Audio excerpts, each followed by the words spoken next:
Olá a todos, bem-vindos a mais um Money Talks. No episódio de hoje, vamos abordar a mudança nas regras do lucro presumido. O presidente Lula sancionou no final do ano passado a Lei Complementar 224, que é uma mudança significativa no marco tributário brasileiro, que altera as regras de incentivos fiscais e também eleva os custos tributários de empresas que atuam dentro do regime de lucro presumido. Para falar um pouco sobre esse assunto, nós recebemos o Flávio Yoshida, que é sócio do BVA Advogados. Flávio, primeiro eu gostaria que você explicasse a quem nos assiste o que ocorreu na prática com essa mudança que o BVA e o que o BVA está fazendo nesse sentido, pois existe uma liminar da Justiça que suspendeu essa cobrança. Perfeito. Obrigado, Rodrigo. Um prazer falar com você e com todos aqui. Essa lei complementar 224, que foi editada ali no final de dezembro, ela foi feita para reduzir de maneira linear benefícios fiscais federais, tá? Reduzir em 10% benefícios fiscais.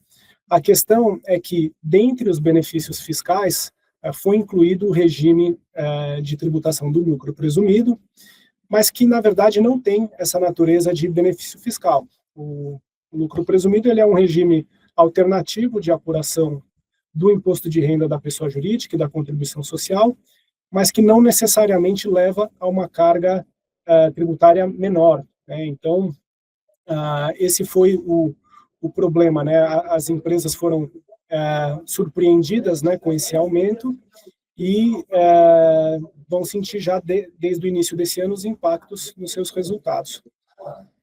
Perfeito. Flávio, explica para a gente quais os perfis dessas empresas e os setores que estão sendo mais atingidos nesse momento.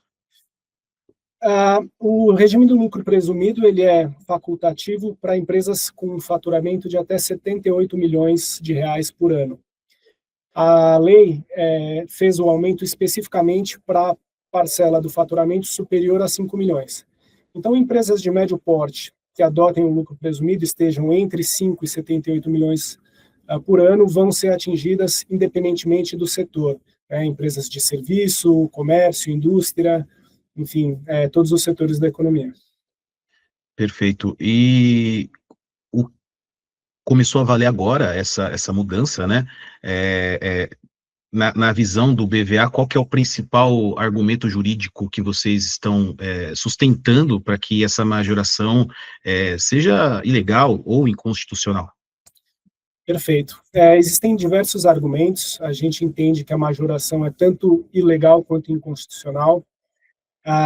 O principal deles, como nós mencionamos, foi o enquadramento que se deu a esse aumento, né? Então, o lucro presumido foi tratado como um benefício fiscal, sendo que ele não tem essa natureza. Existem outros problemas, né? Por exemplo, uma afronta à capacidade contributiva, que é um princípio constitucional. Então, ele aumenta indiretamente a carga tributária, sem que haja, de fato, um elemento econômico, né, que suporte esse aumento. Ele afeta a segurança jurídica, uma vez que as empresas têm de escolher se vão adotar o lucro presumido no início do ano, e nosso entendimento é de que não houve prazo suficiente para que os contribuintes possam rever os seus planejamentos, enfim, decidam com clareza e com segurança se mantém ou não a adoção do lucro presumido. Então, esses são os principais fundamentos na nossa opinião. E, para deixar claro, lucro presumido não é benefício fiscal. Não é benefício fiscal. É um método alternativo de tributação. Ele se baseia em, justamente, percentuais de presunção, né, ali margens pré-determinadas, e tem por principal função trazer mais simplicidade no cumprimento das obrigações acessórias, né, e da apuração como um todo. Então, ao invés de fazer toda a contabilidade e a apuração fiscal do lucro real, né, que seria o outro regime, você adota esses percentuais fixos e tem uma apuração mais simples. E aí, muitas vezes, essa escolha é feita mesmo trazendo uma carga tributária um pouco maior, porque o custo, a gente sabe, né, que o custo de cumprir as regras tributárias é muito grande no Brasil. Então, esse é um ponto importante do lucro presumido. Perfeito. O Flávio, o que essa decisão da primeira vara de Resende, no Rio de Janeiro, né? O que essa decisão ela sinaliza? É um caso pontual, um indicativo de tendência do judiciário contra essa majoração? Como que o escritório vê esse cenário? A gente vê como um indicativo e não como um caso pontual. A gente sabe que já há várias ações no judiciário sobre o tema, inclusive nós patrocinamos algumas dessas ações, e essa é a primeira decisão que a gente entende que será uma de muitas para reconhecer a ilegalidade, a inconstitucionalidade dessa medida, e esperamos que essas liminares depois sejam confirmadas, né, por decisões de mérito, tanto em primeira instância como depois pelos tribunais. Hoje no escritório, como está sendo o métier ali, né? O que as empresas devem fazer agora, né? Na prática, qual que é o melhor caminho? Entrar imediatamente com ação judicial, aguardar precedentes e se adaptar para pagar? Como que está sendo na prática esse atendimento, essa orientação? Até porque eu acredito que seja hoje um grande volume de atendimentos que vocês fazem, né? Correto. Esse tema está muito urgente entre as empresas afetadas, né? Nosso conselho, primeiramente, é que os contribuintes entendam o impacto dessa mudança no seu resultado, né? Então, consigam mensurar isso junto com seus times financeiros, fiscais, enfim, nosso escritório tem atuado também para assessorar os clientes na avaliação dos impactos, e ato seguinte, ingressem com ações judiciais. Essa ação de Resende é uma ação individual, né? Ela não tem efeito para outros contribuintes, só para o próprio contribuinte que moveu a ação. Então, que as empresas movam as suas ações, porque já no primeiro trimestre de 2026 vai haver a majoração especificamente para o imposto de renda, e a partir do segundo trimestre para o imposto de renda e para a contribuição social. Então, quanto antes essas medidas judiciais forem movidas, é melhor para evitar recolhimentos já majorados desses tributos. Flávio, qual que é o impacto real dessa majoração em relação à margem das empresas, né? Isso é um problema gravíssimo no fluxo de caixa para esse ano já, né? Perfeito. Não só o fluxo de caixa, mas é um impacto direto na rentabilidade dos negócios, né? A gente está falando de imposto de renda e contribuição social, ou seja, da última linha, né, do resultado. Então, afeta diretamente o lucro que poderia ser distribuído, que poderia ser reinvestido, ou, né, o dinheiro que poderia ser aplicado em outras despesas, investimentos, enfim, em outros itens que sejam essenciais para o negócio, né, e não consumidos por um aumento indevido de carga tributária. Flávio, você pode citar exemplos de empresas que estão nessa situação?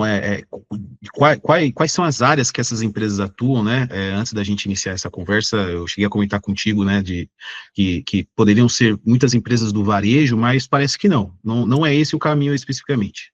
Não, não existe um setor específico, né? O lucro presumido, ele vale para todos os setores, bom, exceto algumas instituições financeiras, enfim, alguns setores específicos, mas de maneira geral, comércio, serviços, enfim, empresas imobiliárias, existem diversos setores que são afetados,